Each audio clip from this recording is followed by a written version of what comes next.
Greetings, and welcome to another episode of Real Talk with Dr. Steve Gallen III. I hope that each and every one of you has had a very enjoyable Black History Month celebration. This has been a tremendous opportunity for us to celebrate Black history and really infuse an opportunity for our students to celebrate the rich culture of the African American experience.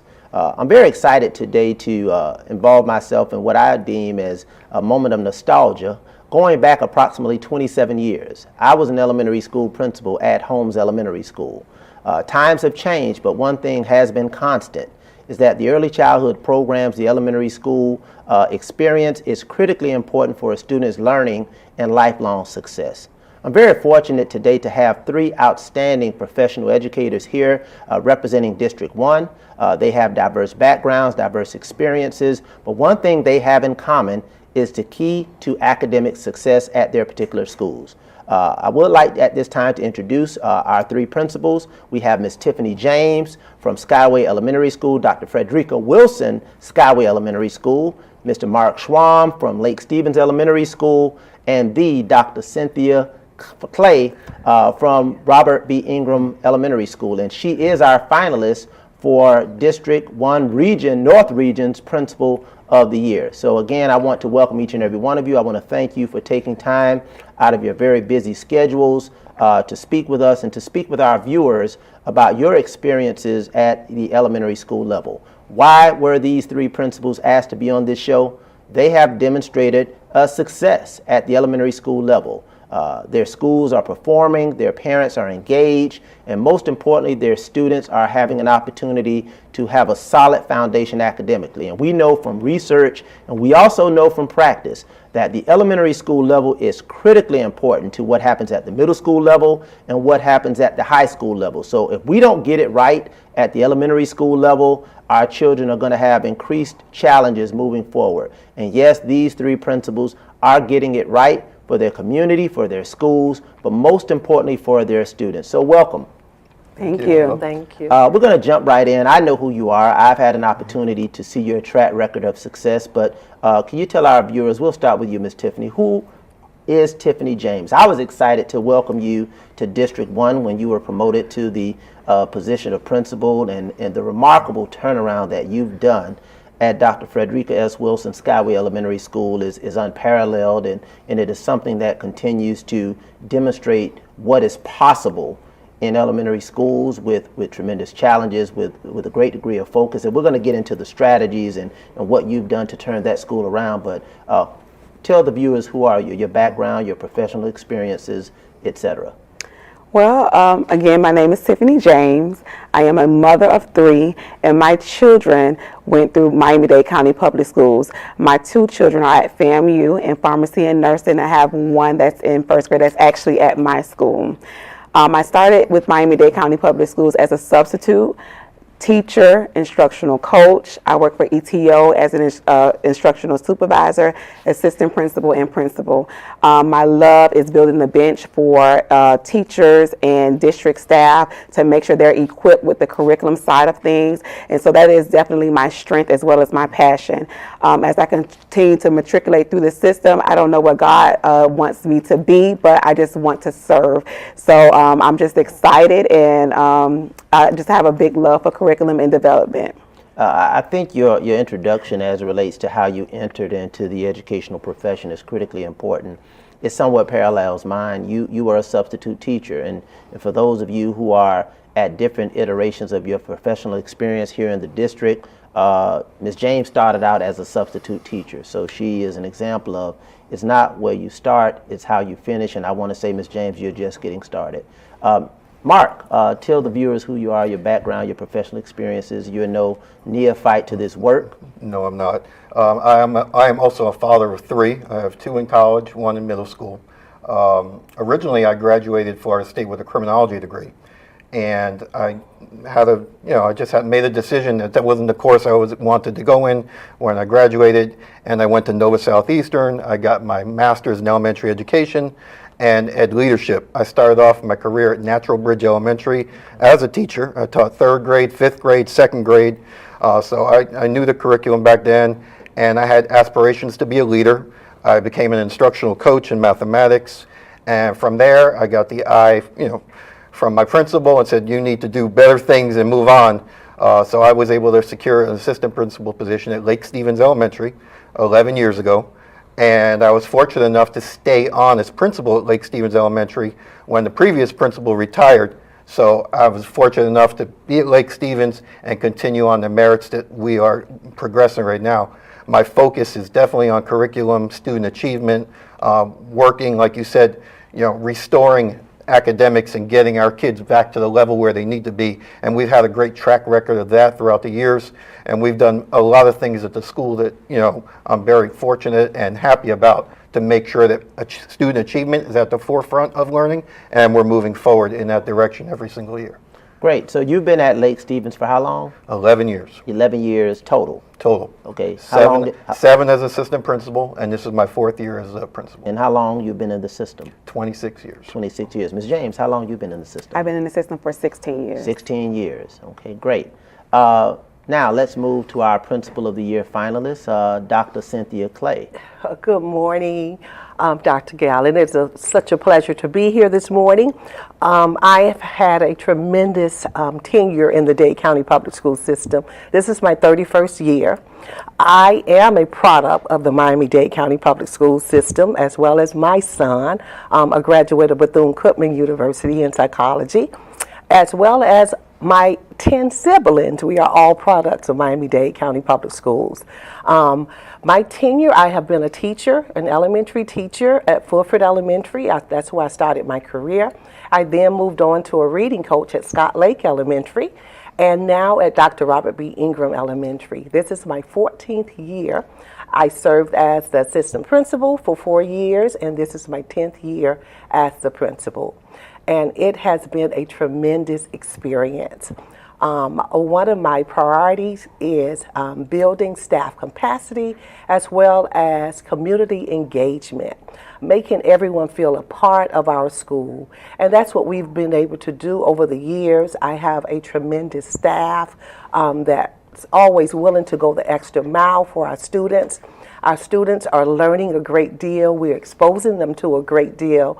And we've seen success due to the dedication and hard work of our students, staff, parents, and community partners working together. That has been the recipe for success at Dr. Robert B. Ingram Elementary. And I am just so proud to, because we are at a B status now, the first B in the history of the school. And it's been because of all of the stakeholders taking part in that. And we look forward to continued success. Well, thank you. Definitely, the stakeholder participation has been critically important to the success of the school, but there is no substitute for outstanding leadership. You provided tremendous leadership for an extended period of time, right in the heart of Opelika. For those of you who are uninformed, the school used to be called Opelika Elementary School. It's named Dr.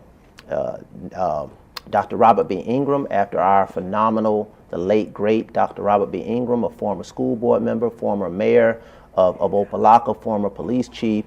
He has been a legend in this community as it relates to providing leadership and service and a focus on education. So I'm just so honored that you all are honoring his legacy in terms of providing those students in Opelika, in the Opelika community, a very challenged community, a very underserved community, but I think the tremendous educational service that you're providing through your leadership is something that we all are to be proud of. So we have a combined 31 years, 26 years, and 16 years. So again, we have a diverse representation of school leadership and service, and I'm so pleased to hear that each and every one of you are first and foremost parents, proud parents of your children. And I think, Ms. James, you and I share an experience of having our own children in the Miami-Dade County Public Schools at this particular time. And my children, my adult children, actually went through the Miami-Dade County Public Schools and graduated as well. So tremendously proud to have you, tremendously pleased to have you. And I mentioned that the elementary school experience for me was a moment of nostalgia, and I'm sure that times have changed. When I became a principal, very young principal, many know the youngest principal, I was 26 years old at Holmes Elementary School. We didn't have letter grades at the time. We had what were called critically low schools, and I walked into a school, 1,180 elementary school students from Florida First Start to 6th grade. and that school was listed on the critically low status for all three categories. At that time, it was reading, it was math, and it was writing. And we were able to transition that school into improved status, and eventually I transitioned to Northwestern. But the elementary school experience was something that was very unique because you have to be a jack of all trades and a master of none, okay? And you can't be a master of it all because you have to rely on your faculty, your staff, your stakeholders to put their shoulder to the wheel of work to move that school forward. Speaking of letter grades, I know Dr. Robert B. Ingram is a letter grade of B.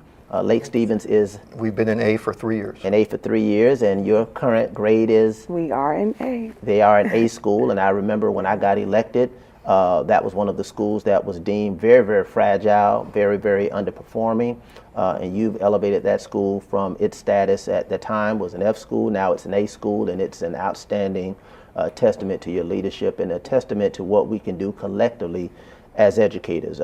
Talk to me about that experience that you had transitioning into Skyway Elementary School, and then I'm going to hear from the others relative to their ability to move the school over time, because your turnaround appeared to be very rapid. I was appointed November 19, 2019. It was right before COVID, a couple of months before COVID. During that time, I'm very, very big on culture first, because I believe when the people are happy, the students are happy, they want to come to school and they're going to give their best. So that's first and foremost for me. I did a lot of research trying to figure out what went wrong and how can we turn this school around, and talk to a lot of the stakeholders within the school. So when the kids left because of COVID and we got the green light to bring some of the kids back that were not doing well, I returned 78% of my kids back to the schoolhouse. And because I felt like it was important to get that jump start if we wanted to move the needle upward. So 78% of the students came back. My teachers were in the building, some were at home, but we took advantage of that time to really, really, really do some deep teaching with our kids.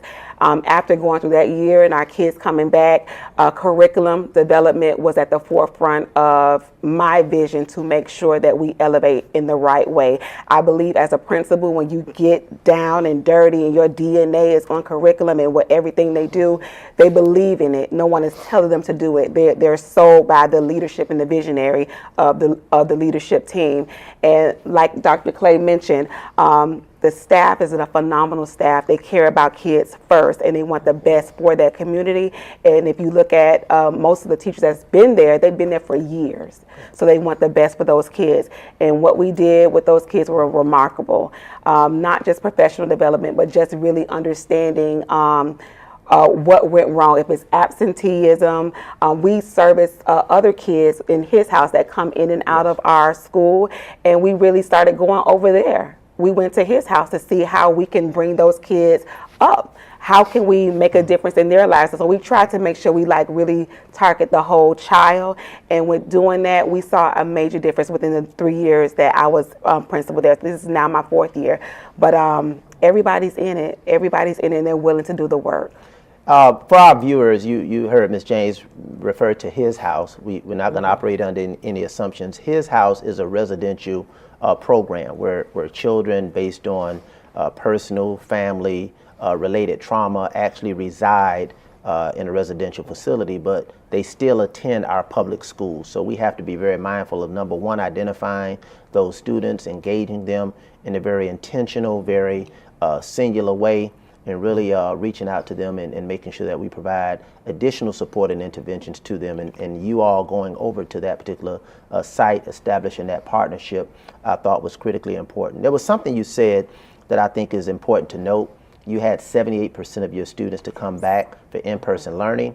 For those who have felt that despite the politicization of what transpired during COVID, pure educators outside of politics, we fundamentally believe that in-person learning is the best mode for teaching our children. As a school board member, as a former practitioner, I was always an advocate of in-person learning. We understood the fragility relative to health concerns, but I think what you've described in terms of having students in person in school in a very safe environment, taking all of the necessary medical precautions so that we don't perpetuate the spread of any COVID-related issues at the time, your students tremendously benefited from that. So I want to applaud you of that. So you had a turnaround. Talk to me about Lake Stevens. You're in A school for consecutive years. Talk to me about how you all were able to achieve that. And I do appreciate you acknowledging the tremendous work of your predecessor, Ms. Vanity Daniels. Yes. Shout out to Ms. Vanity Daniels. Absolutely. Big shout out to Ms. Vanity. Big shout out to Ms. Daniels. Quick story about Ms. Daniels. I'm a 24-year-old assistant principal assigned to Arcola Lake Elementary School. Vanity Daniels was a teacher under me. Outstanding teacher, outstanding educator, and obviously based on her track record and the legacy that she left you at Lake Stevens, she was an outstanding principal. So talk to us about Lake Stevens Elementary School. When, it's funny, when Ms. Daniels was first sent to Lake Stevens Elementary, that was my first year as an assistant principal. So when I walked into the building and I met Ms. Vanity Daniels, it was an experience. Yes, yes. I'm sure it was. It was. And she said to me, she said, they sent me a first year AP? And I said, yes, ma'am, but I'm willing to do the work and I'll make you proud. And we hit it off. We worked very well together. And the knowledge that she had and imparted onto me to help me in my professional career and grow, I could never repay her for what she has taught me, the lessons and the culture and how to actually professionally develop teachers, recruit them, retain them, and keep them happy to move the building. So when we came in, we were a C or a D school, so we had to make changes. Absolutely. And one of the first changes we had to do was make sure that we recruited the right teachers to be on the bus, but not only on the bus in the school, but in the right seat of the bus. Because just because you have the right people, if they're not in the right place, sometimes you don't move. So we had to make some challenging decisions and move forward to make sure that student achievement is always going to be the priority. And the staff, instead of leading the staff as a dictator and telling them what to do, we brought everybody to the table. And that's something I brought in 4 years ago. I'm not here just to tell you what to do. I want to work as a team. I want to develop my coaches. I want to be part of the collaborative planning sessions, deep dig into the data, and understand each child and where they need to be fixed. Because every child learns different. When you go in for a medical appointment, if you have a problem with your heart, you're not going to get the same medicine I'm going to get. So every child needs an individualized plan to see what's going on. So through intervention, through deep data chats and planning with the leadership team, we were able to develop plans that effectively move students throughout the grades. And like Ms. James said, COVID hit us hard. That was a huge issue. With the online learning. It may have worked a little bit in middle school, high school, but when you're talking to elementary school students as early as kindergarten and first grade on a computer, the learning is not the same as in-person learning. They have to be in front of the teacher with their books and hear what's going on. So we were able to transition them back in after COVID, and they did have some learning loss, but that was something that we excelled on. We made sure that the learning loss was targeted and they moved forward. Last year, we had 85% learning gains in mathematics. Wow. We had 70% learning gains in reading. So we knew what we were doing. It was just getting the kids back and getting them into their dose of instruction that they needed. Yeah, and I want to say I don't want it to be understated that the leadership foundation that was set is critically important, but your ability to transition and continue that momentum is something that you're to be applauded for and to be given credit for, because many people don't have the spirit of confidence and humility to balance out both. You have to be confident as the leader, as the principal in your own right, but also have a degree of humility to understand and embrace and retain those practices that worked.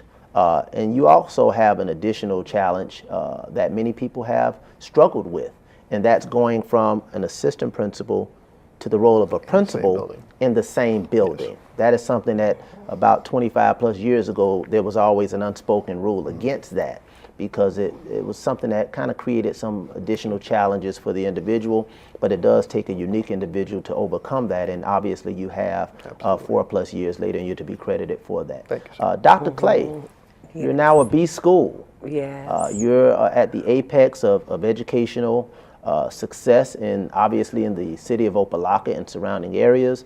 That school has become a beacon of pride, a beacon of hope. from many stakeholders. I turn around, I look in social media, I look in the media.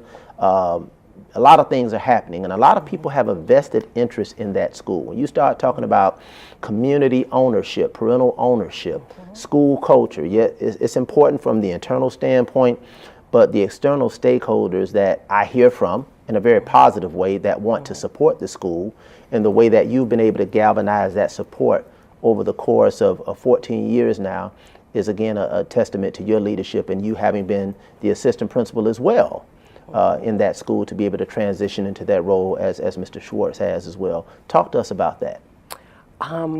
When I started my first year as principal, my goal was to build the culture. Having everyone with the belief that we can succeed, believing that everyone is a part and play an important part. So that meant building the students, building the staff, building our parents, as well as the community stakeholders. So that was one of the things I really focused on the first year. And now looking down now to 14 years after, everyone feels a part of the puzzle. Everyone knows their importance, and without one, we would not be able to be successful. And that's what we're seeing now.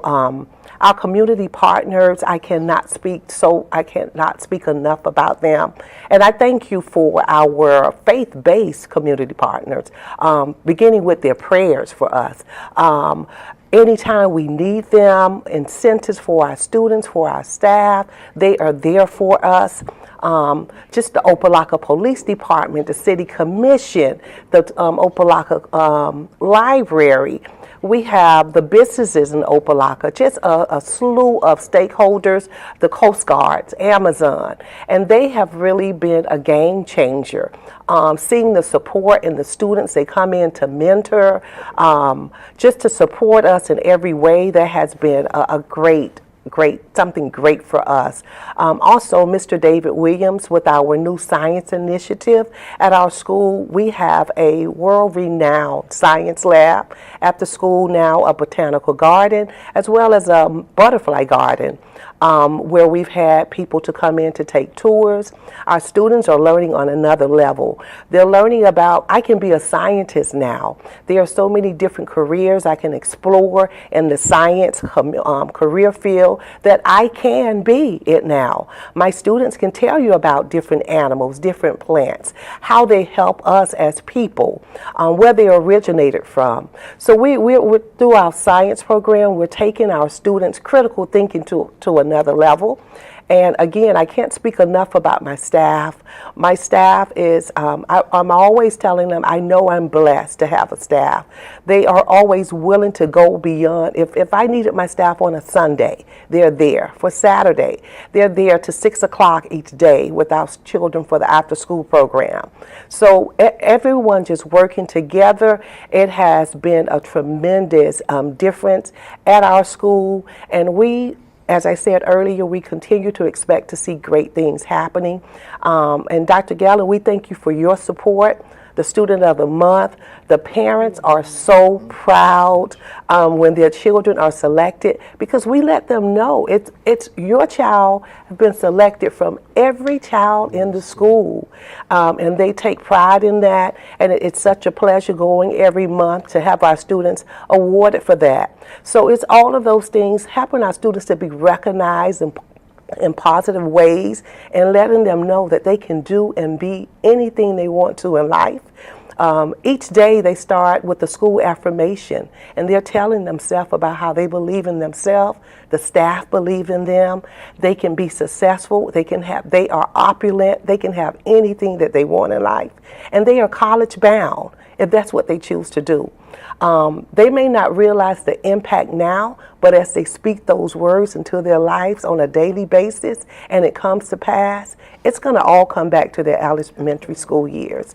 And as you mentioned earlier, and I often tell my staff, not slighting middle and high school, but we have a great charge at the elementary level. Yes. If we set the foundation right at the elementary level, there's chances of success in being successful at middle school and high school level and beyond is at a greater capacity. Yeah, and there's so much research relative to the gaps in the opportunities at the elementary school level. Naturally, by third grade, if the gaps are pronounced, that's going to expand or impede even more a student's opportunity for success.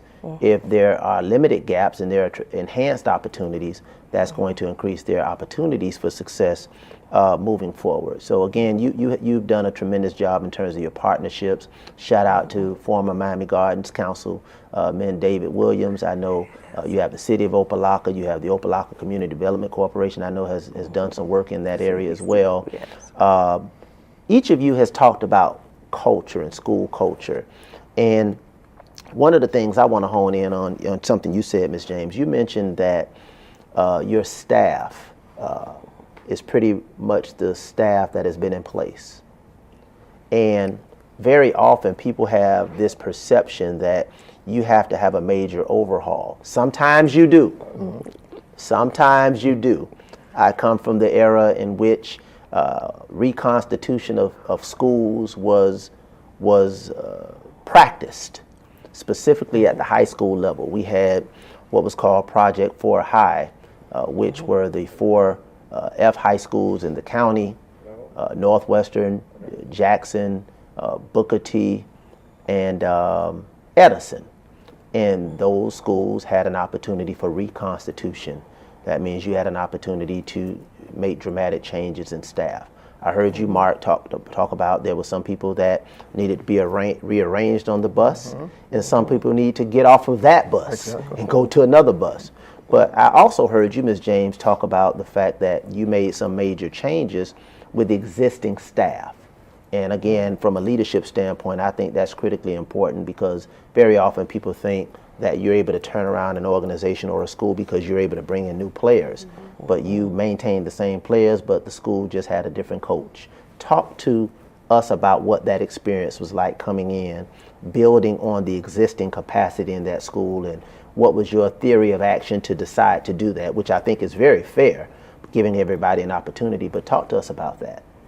I often say building the bench, because I developed a very, very small formula called building the bench, and I took the time to really understand each person's strengths and weaknesses. I think because they were there so long, they kind of got a little complacent and comfortable. And times are changing.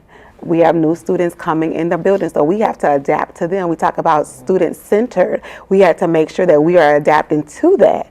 So I really took the time out to just really understand and coach my teachers. And if they were in math and the data and quantitative and qualitative data did not speak to student improvement, you probably would do better here.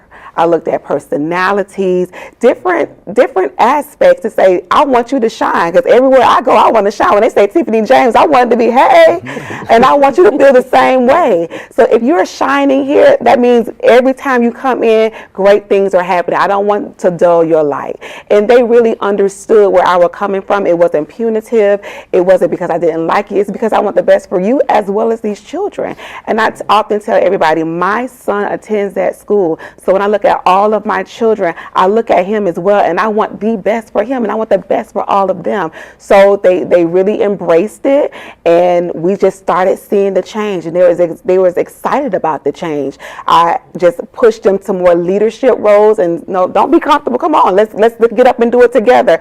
And they started developing things, and Skyway just really started moving. Yeah. Dr. Clay talked about the importance of having students to be affirmed on a daily basis.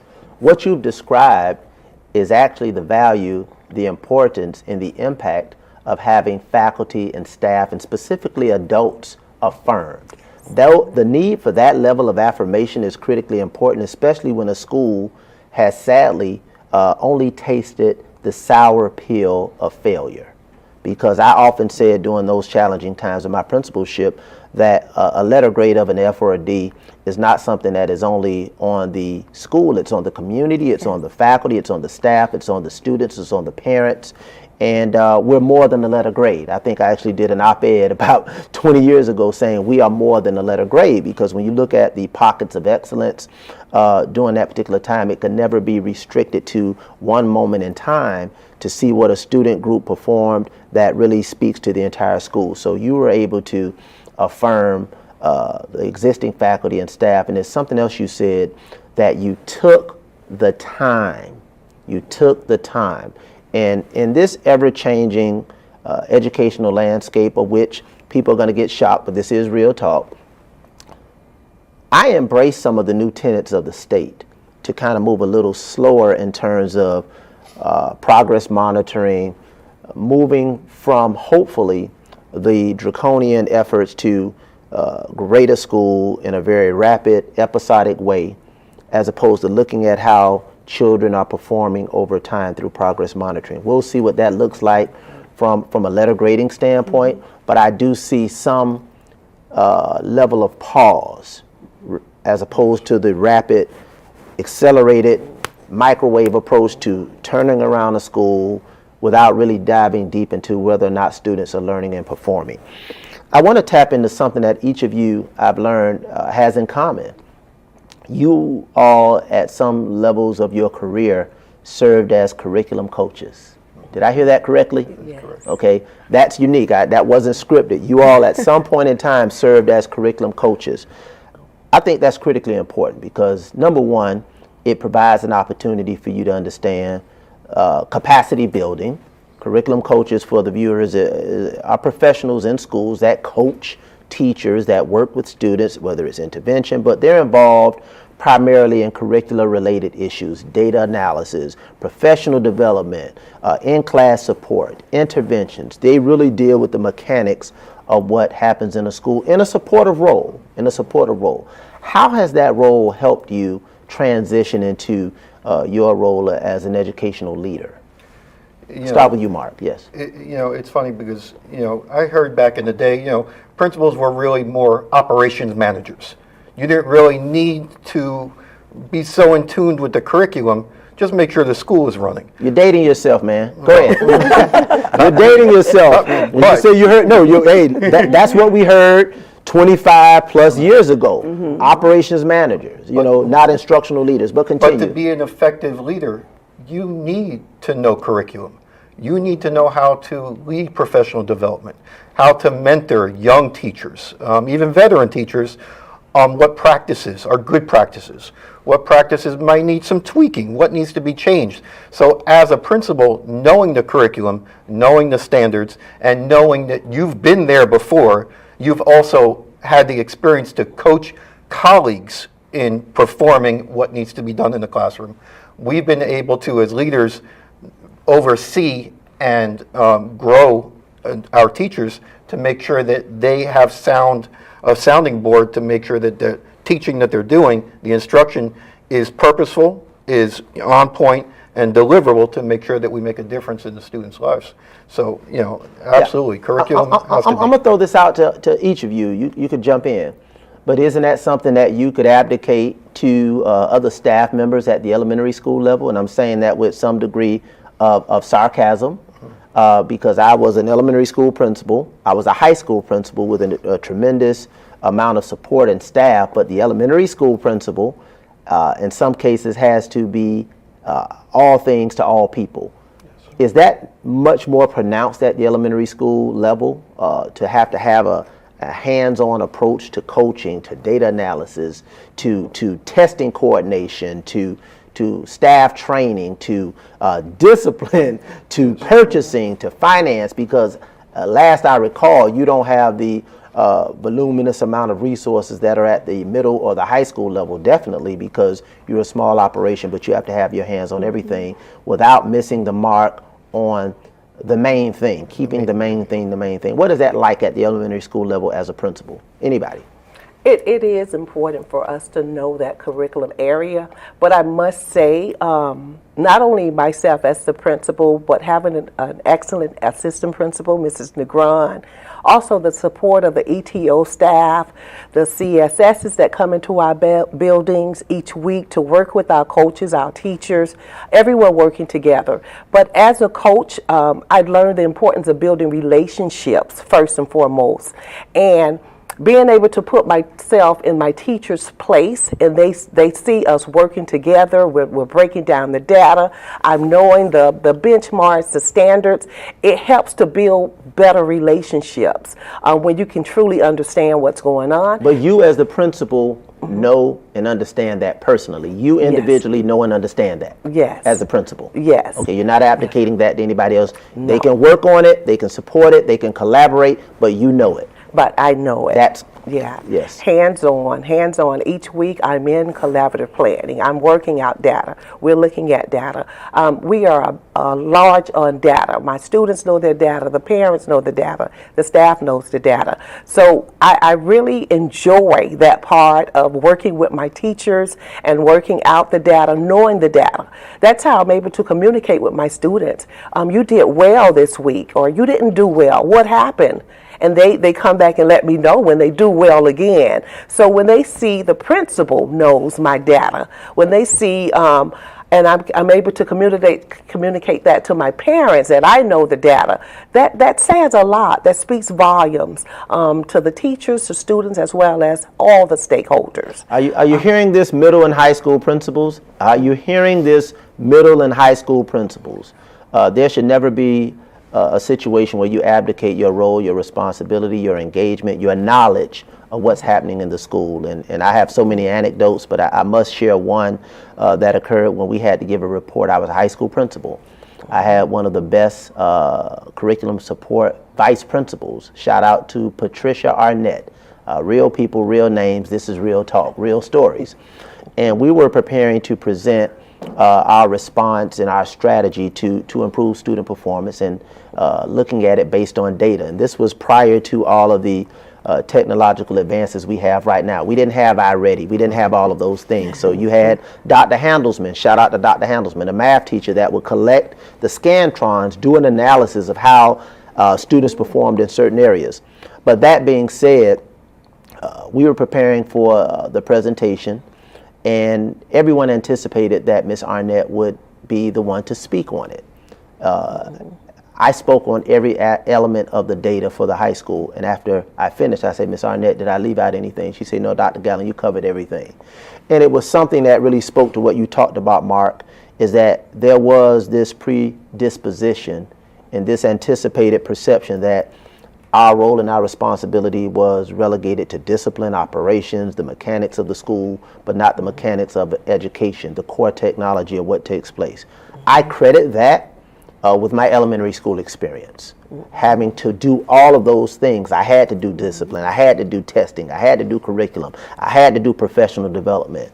And I think that really provides a greater opportunity for that hands-on experience. And I think you three bringing that coaching experience to bear plays a major role. Talk to me about school culture relative to making school fun.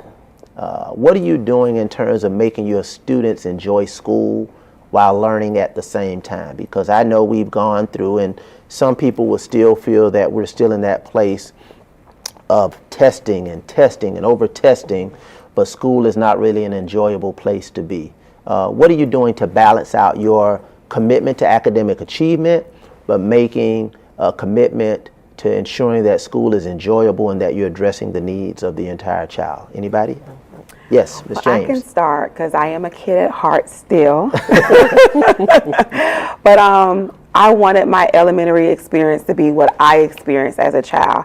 And I know we were ETO schools or still in ETO schools, and sometimes they became very rigid. Yes. You know, math, science, better.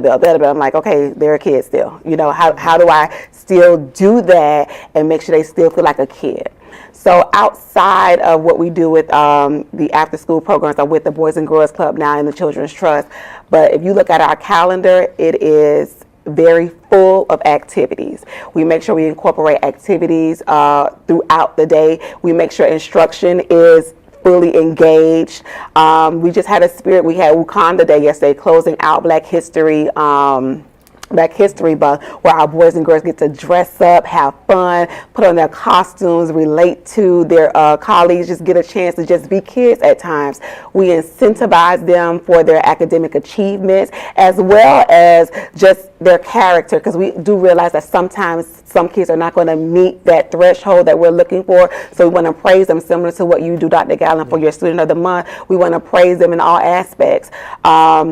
I have a lot of partners, and we give it to the partners are delegated to a grade level, so that way they can really hone on the needs that the teacher say, hey, I'm having a 5th grade prom and I want to do this, so the partners can really get involved with what they want to do and collaborate, just not with me but the teachers, and the kids can do what they want to do.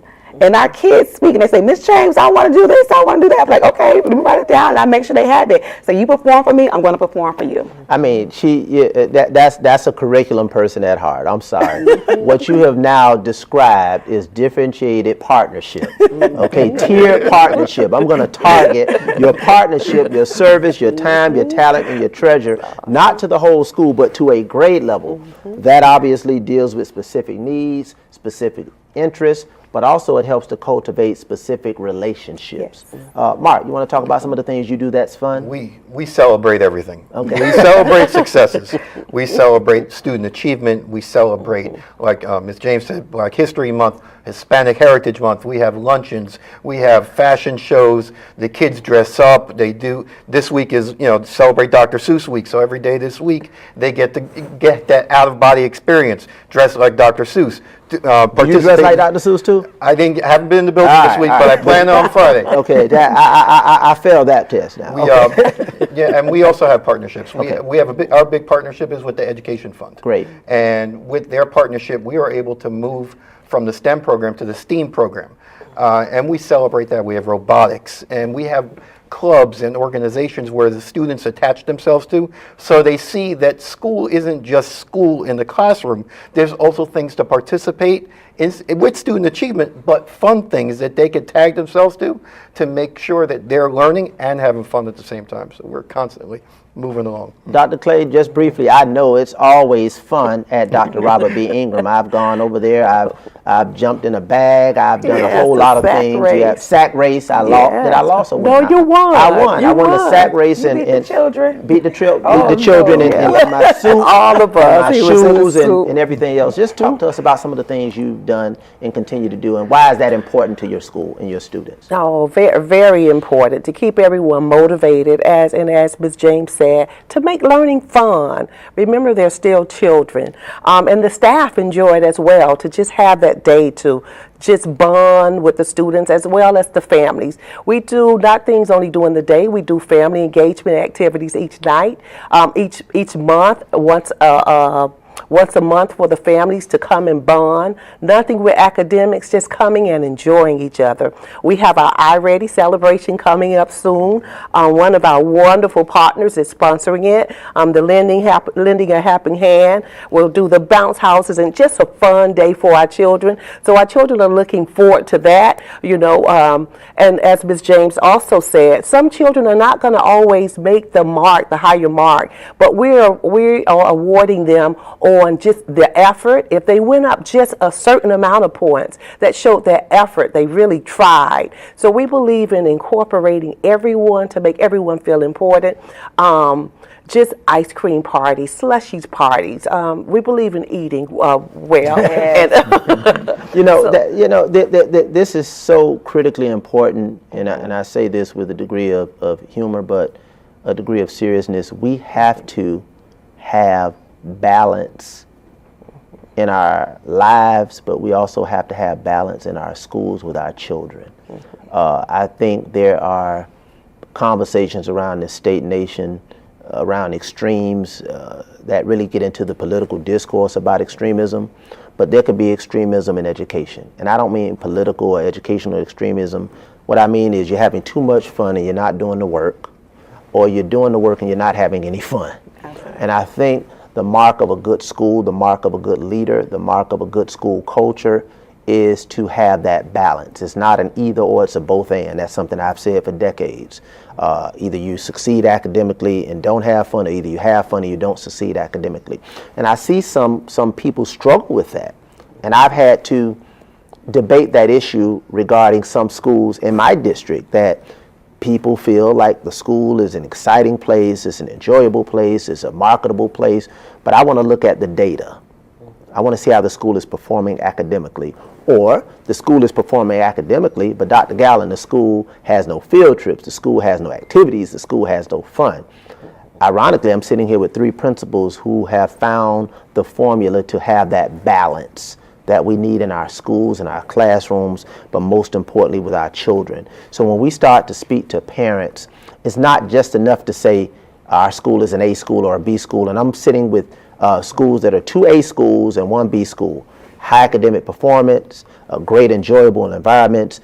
In about 30 to 45 seconds, what would you say to parents as it relates to why should they send their child to your school? We are in the era of choice. We have legislation that appears to be expanding school choice through expanded voucher programs. So it's going to be a very competitive market. Our competition is no longer just charter schools. Our competition is no longer just our colleagues around the corner. Our competition is being amped up. So we have to be able to very quickly, very directly articulate to a parent why should they bring their child or their children to our school. Ms. James, why? 30, 45 seconds. Because at Dr. Frederica S. Wilson Skyway Elementary, we're here to serve your child, the entire child. We will make sure they have rigorous instruction as well as feel safe. They will have the best balanced elementary experience they can have at any school, but at Skyway, they're going to have it. They're going to have fun. They're going to come home with a smile, and they're going to learn. And that is the most important thing I think a child should leave with in elementary. Okay. Schwartz. Lake Stevens Elementary, we personally care about every student. We have personal relations with all parents, all stakeholders, all children. Our teachers are top-notch. They work very hard from morning to night, making sure that their instruction is on point, that we're helping the students who have programs in our school, from STEAM to robotics, science related to science lab. We do everything for the child as a whole. We have fun, but student achievement is the reason to come to Lake Stevens Elementary, because we hit the mark every single year. Dr. Clay. Okay, I want to start off with something I tell all of my parents as I greet them, as I get new students in, and my colleagues. I always tell them, welcome to the best school in Miami-Dade County. And we care, that's first and foremost. We love our children, and we're going to expose them not only for things for life today, but for their future in order for them to have the best educational experience. There you have it. You have rigorous curriculum, outstanding instruction, safe learning environment, relationships, and something I think you all have embraced, a balanced educational experience. And I think that's what we have to be able to do as educational leaders in the new competitive educational space that we see right now in the state of Florida, and quite frankly throughout the national landscape. And again, speaking to our parents, making sure that they understand that this is a collaborative effort, that we cannot do this alone, and each of you has indicated that parents have played a significant role in your success, past and present, and will so in the future. And again, a testament to your faculty and your staffs, because we know that our teachers, our cafeteria workers, our clerical staff, our security monitors, our custodians who keep our schools clean and safe and orderly, put their shoulder to the wheel on behalf of our children each and every day. Our bus drivers who bring them to school. And again, it's a collaborative effort, and I want to thank you for sharing your experiences and giving me just a moment of nostalgia from 27 years ago as a very young elementary school principal at Holmes Elementary School. Those were some great years, 3 years briefly, and then on to Northwestern for 7 years. But it was a great opportunity, a great time, and I saw the tremendous benefit, and I still see the benefit of planting those seeds early on in the learning and the future lives of children. As we prepare to close on Real Talk with Dr. Steve Gallen III, we always end with a shout out. So you have an opportunity. I request that you give a shout out to somebody that you would like to express some sentiments to on this day during this segment. So Mark, we'll start with you. Who you want to give a shout out to? I have a couple of shout outs. Give it. Go First for one, it. my former boss, Vanity Daniels, for imparting the wisdom and knowledge and training that I have for moving forward in my career. And a big shout out to all the faculty at my school for doing what we do every day and doing great things. Ms. James, I'm going to do a throwback. go ahead. I'm going to shout out to Arcola Lake, where I was appointed assistant principal first at Arcola Lake, then Holmes Elementary, and now Frederica Wilson. So shout out to everybody that I encountered during my school site administration that helped me be who I can be for children. So shout out to you all. Dr. Clay. Now, I would like to also shout out to the people that helped me to get where I am today, gave me great experiences, starting with the great George Brown, rest in peace. Yes. Gertrude Pope, Miss Valerie Ward, Dr. Alice Collins, and Dr. Susan McKitchen. They were just excellent in giving me experiences to prepare me for where I am today. And definitely, I would like to wish a very happy birthday to my assistant principal, Mrs. DeGran, today, and to my wonderful staff at Dr. Robert B. Ingram, all the staff and stakeholders. It's such a blessing to work with you each and every day. And thank you so much. And I would like to give a shout out to each of you in your respective places. Despite some of the perceptions about what it is to be an educational leader, I still represent that the elementary school is still one of the most challenging but yet rewarding educational leadership posts that we have in our public school system. But it also provides an opportunity for me to affirm something that I've said, something that I fundamentally believe, and that despite the cacophony, despite the rancor of the day that we see in the political landscape that has sadly permeated education, you have demonstrated and you have reminded me and reminded all of us that the winds of possibility, they still blow. The winds of possibility, the winds of hope, the winds of opportunity, the winds of success, they still blow in the learning and lives of our children, and they're blowing loudly. Yes. They're blowing loudly, they're blowing powerfully at Dr. Frederica S. Wilson Skyway Elementary School. They're blowing at Lake Stevens Elementary School, and I hear them blowing at Dr. Robert B. Ingram Elementary School. So let that success, let that learning, and let that love continue to blow in the learning and lives of our children, and they blow because of you. So thank you so much for your time. I wish you continued success, and let's work. Thank you. Let's work. I'm in between, I'm good and it's fine, but I'm tired of the grind. Then I come alive in the night to realize I'm in the middle of the time of my life. I know